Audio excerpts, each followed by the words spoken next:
Park miniatur památek Dolního Slezska v Kovarech se stává čím dál větším turistickým lákadlem pro návštěvníky z obou stran Krkonoš. Park ročně navštíví více jak 300 000 turistů a rostoucí zájem zaznamenávají i skutečné objekty, jejichž modely jsou zde k vidění.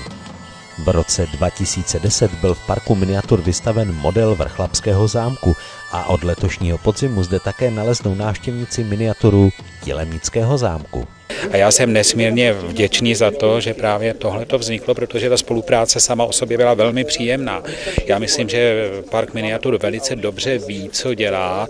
Ta koncepce je opravdu vynikající a přináší obrovské ovoce, takže samozřejmě to je spolupráce, které my si nesmírně ceníme, ale která samozřejmě doufám, že přinese také nějaký profit teda i té polské straně právě v tom, že oni se dozvědí, že tady mají přichystaný opravdu plný stůl, řešeno tedy kulturní hodnot a historický hodnot a tak dál, protože to naše muzeum má dneska expozice na 1500 metrech čtverečních a to samozřejmě už je veliká plocha a navíc je to takový průřez vlastně dějinami Krkonoš, ale nejen Krkonoš. Ja wychowany w górach tych naszych doznałem takich granic. Te granice, jak wiemy, bardzo hamowały gdzieś ten rozwój turystyki albo zaznajamiania się. I tak samo ja stwierdziłem, że bardzo szkoda, że to właśnie czescy turyści tak mało przychodzą do nas na naszą polską stronę i że my o tej czeskiej stronie za mało wiemy.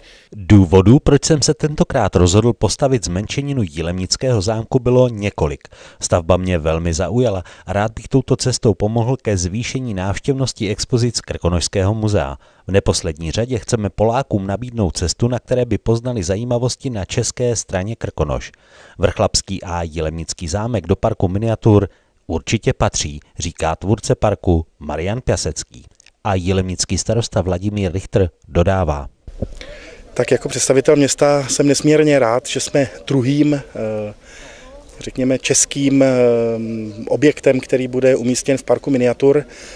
Jsem nesmírně rád tomu, jak je podobný skutečnému zámku. To je tak neskutečná podoba, že kdybych se uměl zmenšit ve daném poměru, tak si vychutnám úplně všechno, co vlastně Jilemnický zámek nabízí. My si samozřejmě slibujeme od tohoto, že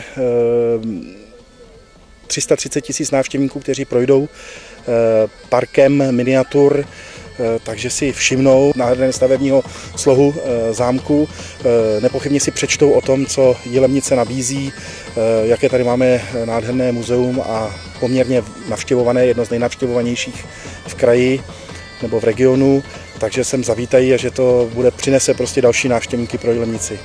43. exponátem v Kovarském parku je tedy od letošního podzimu model Jilemnického zámku. Po Vrchlabském zámku se tato miniatura stala druhou stavbou z české strany Krkonoš.